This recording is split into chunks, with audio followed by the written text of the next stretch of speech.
All right. Hello. I'm back. We finished competing a while ago, and we've been in the process of making a few preparations for, like, the next season, right?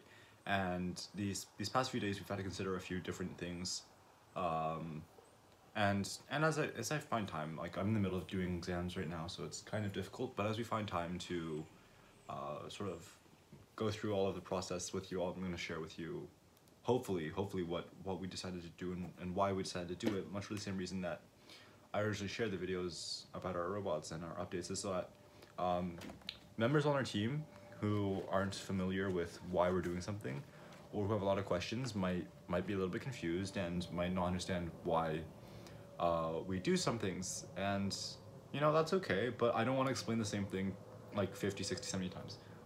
There's an airplane outside. Oh. Alright, I don't want to explain the same thing like 50, 60, 70 times, right? So I'm just going to make this one video and hopefully it covers enough so that, people on the team can understand. And today we're going to talk about how many people we put on these teams and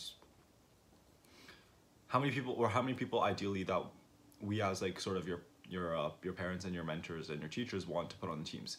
And that number ranges from about 6 to 10. Now there's a really strong argument for small teams, right, where there's more sort of engagement with the robot. And of course we support that idea that you need to learn, and it's a great learning experience, right, to have 4 people, let's say, on a team where you're all able to do everything that you want to do. The issue that happens is we're not building necessarily a course or a class. Like robotics for us isn't a class. It's not something that you're there to learn necessarily about. Like learning happens as a subset of being part of robotics, but robotics club at our school it's a team. It's a team much as like any other sports team, right? And we limit the number of people that we have on each team, and each team in itself needs to be able to basically provide results. And if you can't provide those results, then next year, well, don't expect a seat on the team, first of all. And second of all, we need to reconsider what went wrong this year. And so this year, for Turning Point, the 2018-2019 game, we experimented a lot with different team sizes. So we had one 4-person team, 2381X, we had one 6-person team-ish, 2381C, and we had one 8-person team, 2381Y.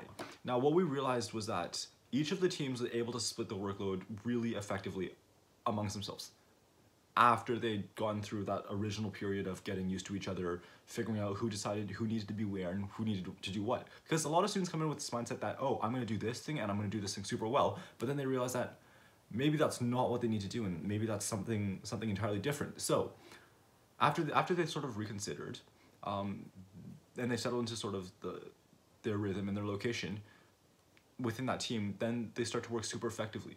Every single member on 2381Y did almost as much as the members on 2381X.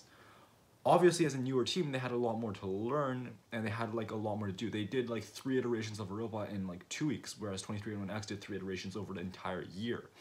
2381C settled somewhere in the middle, where everybody did a lot, but they were a lot less of they were less driven in general as a team. There were a few really dedicated individuals who decided to do more for that team, and that's something that we wanted originally to avoid. And I guess that's just something that we didn't really consider when we put the team together, and the way that team dynamic played out with the people, it didn't work super well.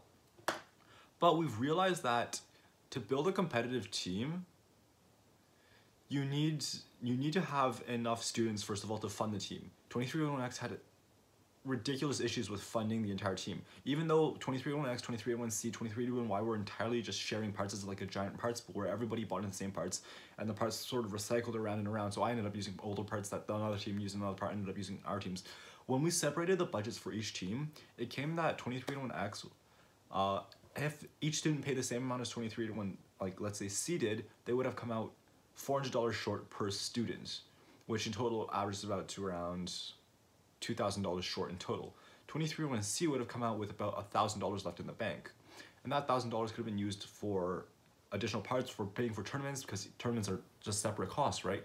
And if we can lower those costs, then it makes it easier for us to go to those tournaments. And the biggest driving factor for us for having a larger team is so that you have enough sort of money to have a basis to build off of, to build your competitive team off of. Because at some point, you're not going to be able to pay any more. Like, As much as you can say, yeah, I can fundraise, I can fundraise, I can fundraise, I can find sponsors, at some point you're going to reach a limit. And just putting more students on the team means that that limit goes a little bit higher, which means that that team can be just a little bit more competitive up to a certain point. And like going past around 8 students, that becomes unreasonable, right? So 6 to 8 students in terms of cost is our sweet spot that we're trying to hit. And then we go into why we would ever want to go past 8. And that comes down to sort of just the general workforce of a team. There are incredibly good teams out there that are 1 person or 2 person or 3 person, and I'm not denying the fact that these people are really good at what they do, right? And that's a huge testament to the abilities and the time and the commitment that they have towards those teams.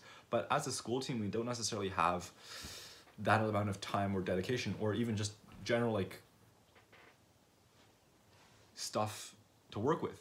A lot of these individuals at home have a lot to work with, right? They're able to save time. Like let's say instead of building one robot, unbuilding it, and then rebuilding it, they can just work on the second robot while one robot's being worked on.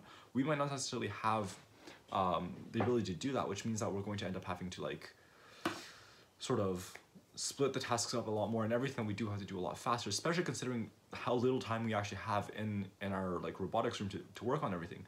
So when we watched 23andMe this season, we realized that they had 8 people on their team, but everybody at every single point of the entire 3 weeks that they were competing, so 23andMe started competing in January of 2019, and they finished their entire season at provincials at late February, basically. So their entire season, build season, lasted 3 months. Their competition season lasted 3 weeks, and their competition season lasted about a month. So they spent about 3 weeks building entirely, and then programming and tuning, and then 1 month just competing, and then refining, and then changing little bits and parts, which is something that, let's say, 23andMe didn't necessarily need to do. 23andMe needed a few months to sort of iterate, especially because they were taking an unconventional design approach with a blocker, but that's beyond the point. 23andMe, with 8 people, were incredibly good at leveraging all of the resources they had. At one point, they would have 4 people, 5 people working on the robot effectively, okay? And that's important because you can get 3 people working on a robot, but those 3 people might get done less than if you just have 1 person. 23andMe was able to get all 5 of those people working really hard on separate aspects of the robot, sometimes in pairs, sometimes alone, to get the entire thing done. And even when it was done, they had people around to program it, to tune it, to drive it, right? And when your team diminishes in size, let's say 23andMe, you sort of run out of time to do that, because then you go down to each person has more to do, which is great for learning. But when you actually get to when you go to compete and everything needs to be like super on point, everybody can't manage that much. As much as we all think we can, it becomes difficult for us to manage all of it, right? And once you subdivide those tasks and give everybody like one thing to do good in, like you build a good shooter, you build a good drive base, you do this or you do that, then everybody's able to do that one thing super well. And then if they can integrate it together properly, then it just becomes a really powerful package. So that's something that you have to consider, right? Like 6-person team, that's super great because, you know, you kind of have everybody just a little bit more than one thing to do, but it's not overwhelming. But if the person in charge of the team is really able to pull that team together, or if there's nobody in charge of the team and that team is just able to function and work together super well, then that's super good for the team, because now all of a sudden you have like 10 people working on, let's say, 1 or 2 robots or even 3 robots, and everybody knows exactly what to do. The builders are continually iterating every single part. Everybody's watching that robot when the driver's driving it. What can I do a little bit better? What can I do a little bit better? There's people writing software, they're developing skills runs, autonomous runs, and they're watching the driver as well when they're driving. What changes we need to make? They're responsive to the driver's needs, and they can optimize that robot to fit the style of gameplay that they're willing to pursue, right? And if you have more people, you'll have more options available. So let's say 3 people one day have a test. If you're a 4-person team, that's 75% of your team, which is down, and that's kind of unfortunate because now 1 person is doing everything, and that's not enough. But if you have, let's say, a 10-person team, 3 people might be taking a test, but you're still going to have other people who are able to cycle through and cover. And even if you are having a test, everybody's still doing something, which is why to us it makes sense to put more people on a team. Now, obviously, the argument for like everybody can do a lot is true, right? You see a lot of people who can do that. There's a lot of 1, 2, 3 people teams that can do a lot. It's just that you have to look at how much they put in to get that result, right? Like they might have to put in a lot more time than we might necessarily ever have to get that result. And so that's basically why we think it's reasonable to have sort of like a larger team. It comes down to cost, and it comes down to getting that team up to a certain level of competitiveness, and being able to delegate tasks. So we go every single competition we go to is going to be far. There's two competitions, maybe not even. We only know for sure there's going to be one competition near us, right? So for us, it makes sense that when the competitions are all 6 to 7 hours away, on a coach bus, not everybody can attend because they're two and a half day trips, 2.5 to 3 day trips. Yeah, 2.5 to 3 day trips, depending on where exactly it is and how the logistics works out and sort of the companies that we go with. But not everybody's able to attend those tournaments, and we've realized that when you go to a tournament, you need to send a team with that robot that knows how to work on the robot. Like obviously 2 or 3 people are able to do that, but you need scouts, and you need people who are talking to other people, and you need to have people who are knowledgeable about certain aspects of the robot.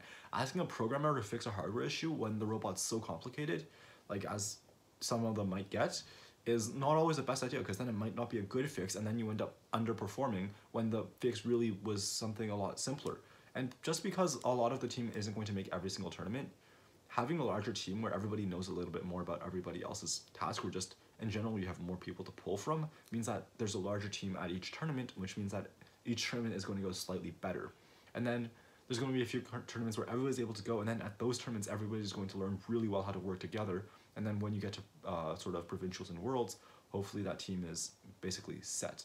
And you look at a lot of other teams that have done well in the past, and there's a large majority of them have a few team members, and a few of them have a lot of team members. And at this point, we can't do the thing where you have a few team members, so we have to do the thing where you have a lot of team members.